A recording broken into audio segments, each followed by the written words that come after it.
Upgrades? Yes. And Red Bull are quaking in their boots. Let's go. Hello all, Karl here. Welcome to part 5 of my F1 2019 career mode. Recently we've been on scintillating form, but in sizzling Spain, we go for the spinala. Well, it wasn't really a spin, but it's not a very good start to a qualifying session. But luckily, we do recover. We go round the chicane. It's straight into qualifying for the Spanish Grand Prix. Onto the start-finish straight. Open DRS as soon as you can. Powering down towards that first corner. It's a late braking zone. It's a hard braking zone. But we'll never get to see that because the first qualifying lap doesn't really matter in my opinion. It's all about that last little push. But what is it going to be? What is our benchmark at the start of this session? It is P4. Ooh. Best one of the year. Alright. Good stuff. Oh, f*** off, Lando. To be honest, I shouldn't complain, because as the car's getting faster, he's also getting faster. But being battered by him means my standing in the team is going down, so that's not very good at all. Our last qualifying push for the Spanish Grand Prix towards the first corner. Here we go. A bit red on our time, actually, so that's not an ideal start. You have to use all of the track as much as you can. Braking hard, use a lot of that first curb. Not so much of that second curb. Generally, if you get the line right, you can full throttle this third corner. However, I'm bad. But we're like 2 temps up already. So, actually, it's not as bad as we think, because we are currently 9th. But come the end of the session, hopefully, as we go a bit wide into that corner, but we're taking as much speed as we can, leaving no time on the table. We're in the slipstream of Sergio Perez again as well, so hopefully he can anchor us along towards a very, very fast lap. And coming through to the end of Sector 3 now. Approaching the line at a rate of knots, we cross it, and what will the time be? Good work. Very epic. It's P7. Not the best of the season, but we are best of the rest, so I will take that. Lando Norris not too far behind as well. P9. Pretty solid showing. Once again, Mercedes are at the front. Who gives a shit, really? Rivalry screen. Battered. Absolutely battered, mate. Onto the dough screen then, and as you can see, we get 121 resources to get 691 points in total. All the teams love us. Life is good. Alright, I think we can call that a successful qualifying. We should be in with a good chance in the race. Successful qualifying, yes, Jeffrey boy.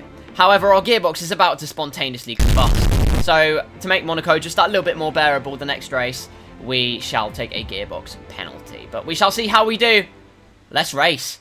After the points finish last race, let's aim to keep the momentum going. Thanks, Jeff. Even though we've scored points in all the races so far, it's going to be a one-stop. Who's surprised? No one put your hand up because I don't expect any of you to be. I swear to God. We're ready for this. One light. And away we go for the Spanish Grand Prix. It's a decent start. However, we are, of course, P12 due to that gearbox penalty. But we don't need to talk about that, ladies and gents. It's our job now to try and recover those positions. So, down towards the first corner, down the inside of both Ricciardo and Kimi Raikkonen. Into the points-paying positions as long as we hold it, which we do. Fantastic. Is anyone else going to fumble the bag in this first part? Sergio Perez might. So the inside of Sergio Perez. I don't know why I've gone Aussie, but it's happened, mate. Perez still holding that outside line as we try and squeeze him out, but he's a very persistent guy, so he keeps there, and he's going to try and dive down the inside of the hairpin. Barges us a bit. He's like Speedy Gonzalez on 3 shots of tequila, but we're going to try and squeeze him, give him a taste of his own medicine.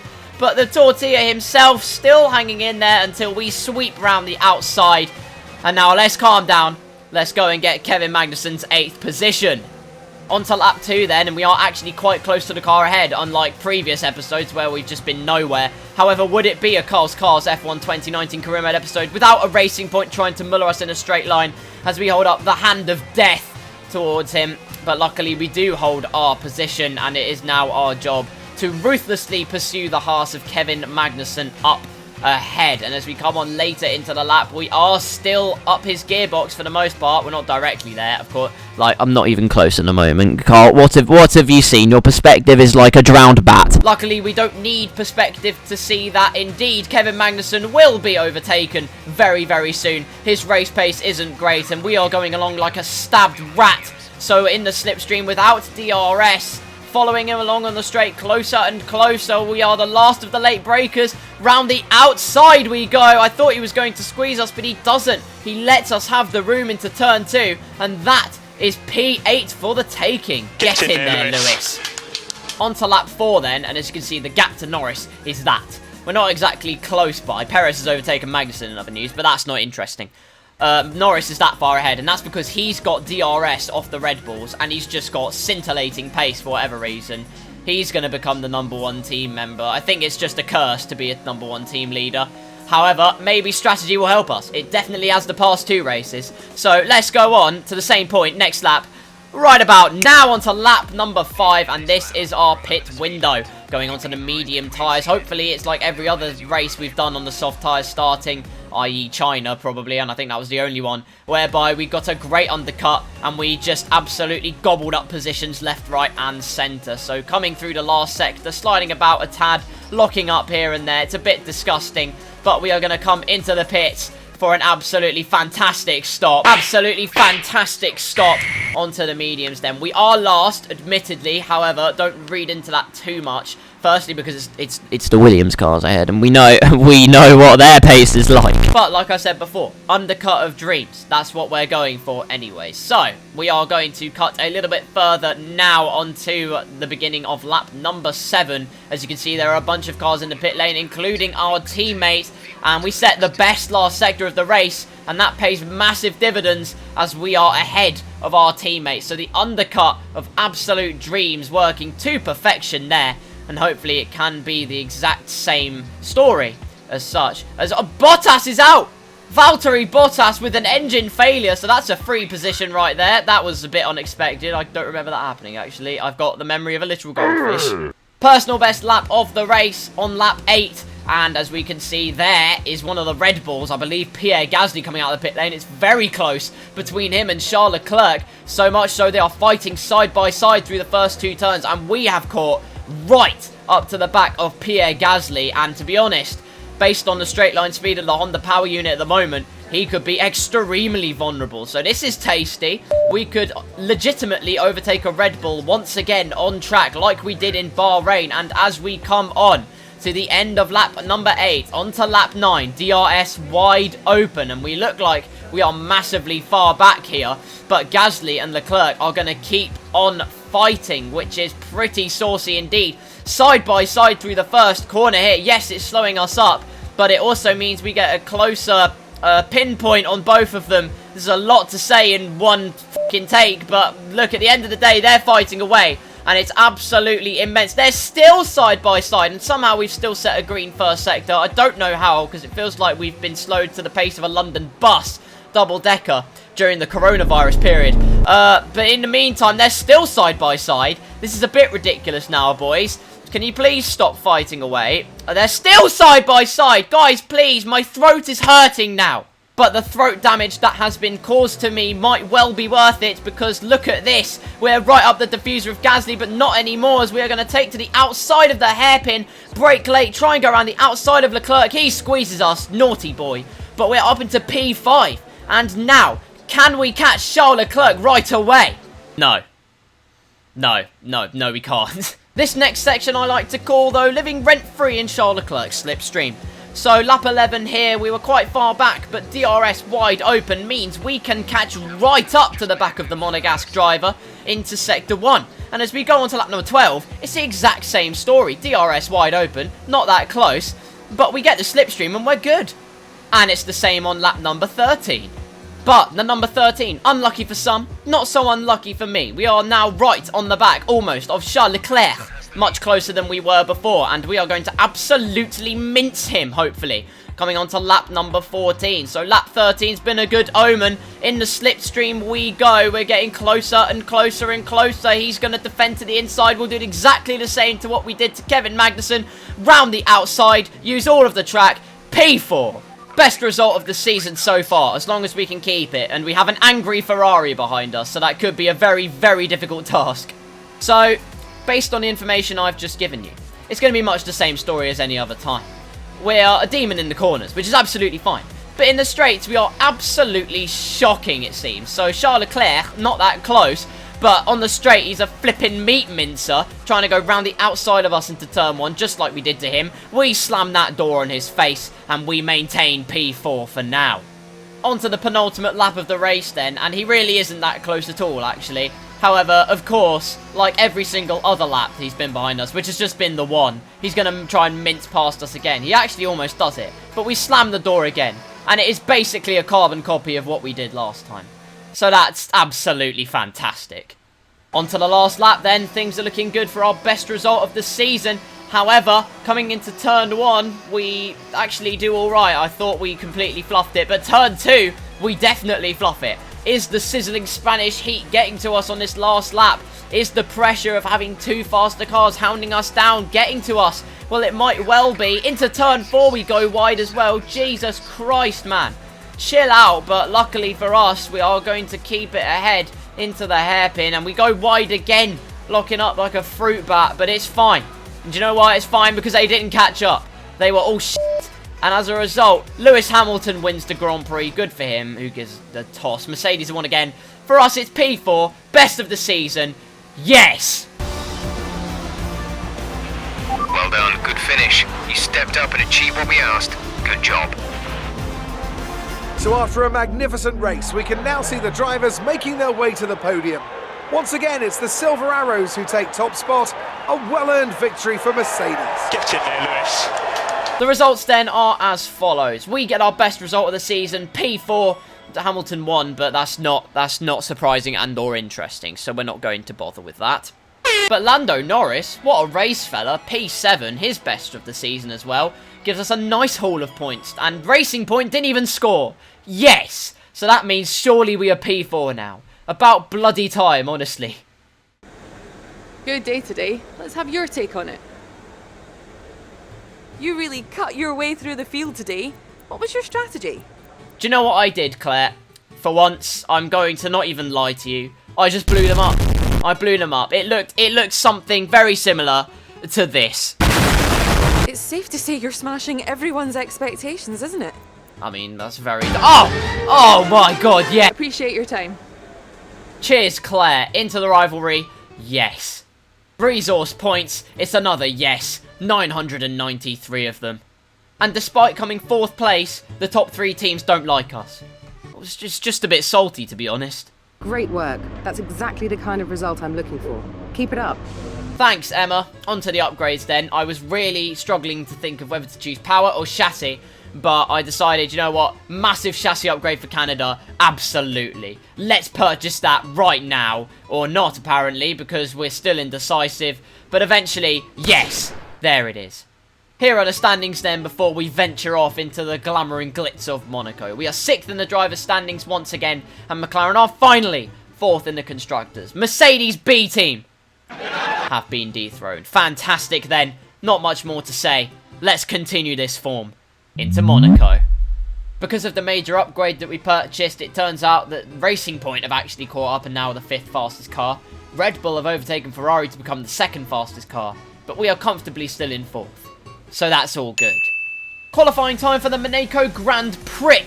So into turn 1, 3rd gear. It's nice and quick, which is good stuff. Cutting it fine, actually. We don't need to talk about the esports lines we are taking. We want to just throw the car in as much as you want. It's Monaco. The track limits are something else here, because if you try and extend them rather, you're gone. That's it. So luckily, as we come across the line, we haven't completely balked our car. What is it going to be? It's going to be P6. Not bad. Ahead of the Ferrari, Sebastian Vettel as well, which is good. And Norris is in the top 10. Although Lucas Weber's somehow done a job and is P9. I don't believe that. That's just a tad ridiculous, really. The final qualifying run in Monaco, and this actually could quite possibly be the best chance we have of getting high up the grid. So that first corner, much better. But we put in the worn engine from last episode. So that is why we are quite balked, actually, in terms of straight line speed. But luckily, Monaco is mainly about cornering speed. So in that regard, we are absolutely fine. We throw it into Sector 3 like there is literally no tomorrow. We're a couple of tenths up so far, missing that apex a bit, but flying it through. Ferrari's lost a bit of front wing. It's all kicking off here. But round Raskas and this last part of the track, our car seems to be absolutely electric here. So we hurtle on towards the line. Across the line we go now. What is it going to be? We're very happy with that position. Well done. A fantastic qualifying session sees us P3 on the grid. Fantastic. We weren't too far behind the Mercedes of Bottas either. Lewis Hamilton was just in a league of his own, though, in a bloody 1:09, which is just ludicrous. But the best chance we have of beating them tomorrow is off the start, so let's hope it's a good one. Good day today. Let's have your take on it. It's been a great qualifying session for you. Are you going to carry that momentum into the race? Well, if we don't win the race, we're a disgrace. Poetry! You left some body work out there on the track. Were you struggling for grip? Well, thanks anyway. Okay, don't try anything silly into one. It's going to be crazy in there. Just do your best to stay out of trouble. Cheers, Jeffrey. It's a one-stop. Shock. Away we go for the Monaco Grand Prix, and we get too much wheel spin, and it's a tentative start. Not the start that we wanted. Bottas scampered off, as did Lewis Hamilton. And that's going to be the case, as off they go like a runaway train into the distance. And that will probably be much the story of this race for us. Our engine that we currently have right now is in about the 70% range as we started this race. So that's not great. And Gasly is going to be hounding us all race long. Our defensive driving, therefore, has to be on point all race. But as we go on to lap 2, he's not actually that close to us. But the same can be said for us in Bottas, because that is the gap. We currently can't even see him. This is actually, Is the championship over already? I think it is. 2020 Mercedes champions confirmed. Lap number 3 then, and as you can see, we cut that corner. We don't need to talk about track limits, guys. Anyway, let's talk about something else. Game plan. So, Mercedes, long gone. Never going to catch them. Red Bull's behind us, hounding us all race. I'm absolutely bricking it. However, in the corners, we're an absolute demon, so that's good. In a straight line, that's where the problems start to occur. And we're locking up all over the place as well, which doesn't help. So, defend our position. Try not to put it in a wall. Oh, God. However, we defended well onto lap 4. And we survived onto lap 5. Power from the engine is down. There's a significant amount of wear on the engine now. Oh, Jeff. You really are my ray of sunshine. What a dick. Pierre Gasly's going for the overtake. Jesus Christ. Luckily, we defend pretty damn well. That's good. It wouldn't matter too much anyway, because it's our pit window this lap. And you know how we do. Undercut McGee. Thanks, Jeff, for the reminder in the background. But we fly over Death Chicane into Raskas, locking up. Actually, no, we're not locking up. We're doing quite well. And into the pit entry we go. Out of the pits we go. Wow, what an undercut. Insert stock comment about going fast. Let's go.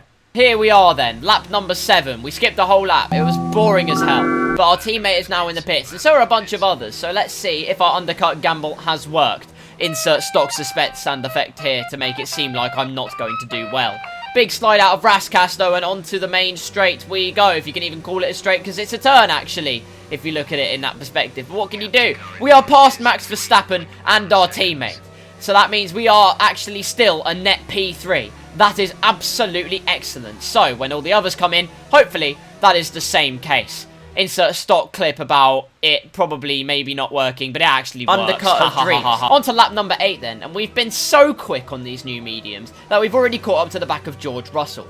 Although that's not a surprise because it is a Williams car. However, we won't make that joke again at the expense of their poor souls. We are back into P3, exactly where we deserve to be. The Mercedes are that far up the road, we're never going to catch them, let's be honest. But our job now is just to defend, because this is just going to be the race from hell now. As we come into the tunnel here, you can see behind us, actually, the gap is quite good. But breaking into the Nouvelle Chicane, there is Max Verstappen. We cut it quite fine, but look, esports line, guys. It's the esports line. Third sector is our happy hunting ground for us in terms of pace, because we just escape into Narnia every single time. Thank God for all the corners in it, especially at Raskas and the final corner, which I can't remember the name off the top of my head. Anthony Nogues, I think it is. But we're doing good. As we come onto start-finish line, the gap increases a bit more. It gives us breathing space. Yes. On to lap 12 and lap 13. And because nothing happened, we're on lap 14 now. And as you can see, this is what we've been doing all race, essentially. They catch up to us by the hairpin. But then coming into these two right-handers here, we escape just a tad. Enough so we get a little gap into the tunnel here. Nice and dark. It's unique. Like nothing you've ever seen in Formula 1. You know why? Because there's no f***ing tunnel anywhere else! Then to the Novelle chicane, and they do catch up quite considerably in the tunnel, I will admit. My engine is screwed.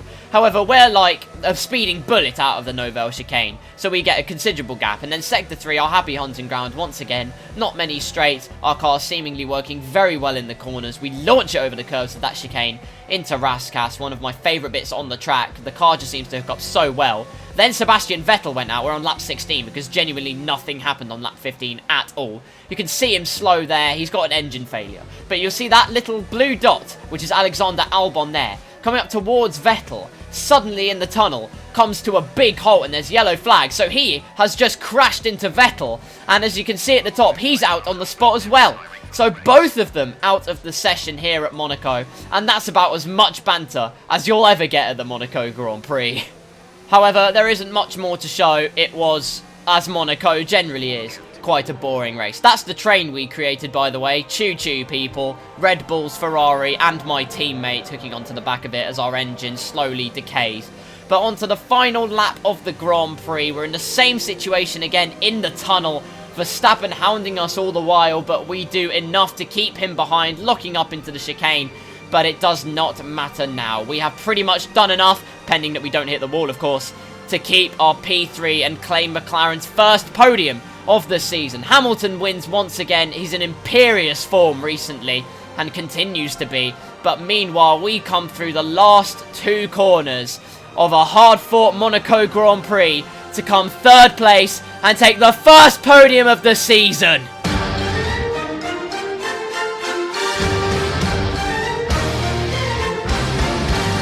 And so there we are, asserting our stamp of dominance over the rest of the grid. Next target is definitely those top two spots. Lando Norris in 7th place as well. A great finish for the team once again. And I'm pretty sure Claire will have hopefully some very positive things to say to us. Amazing performance out there. I'm sure you're pretty happy with that.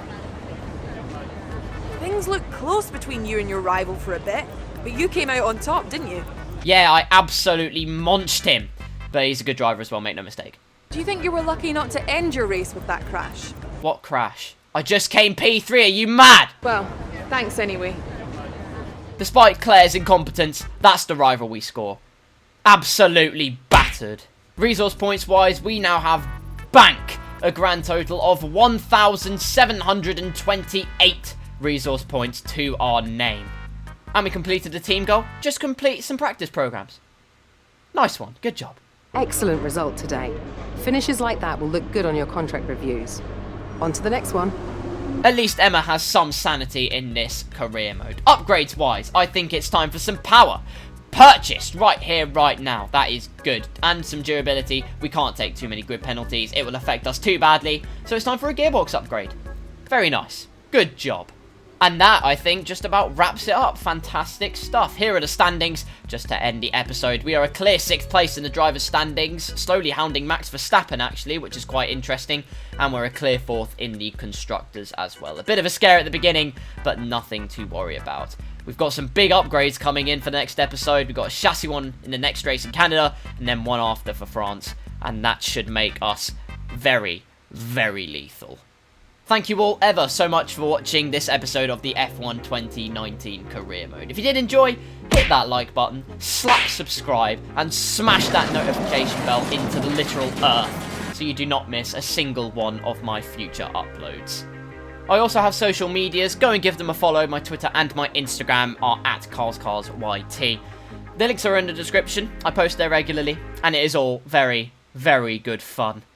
Until the next video, whatever it may be, thank you all ever so much for watching. Stay safe, and I'll see you very soon.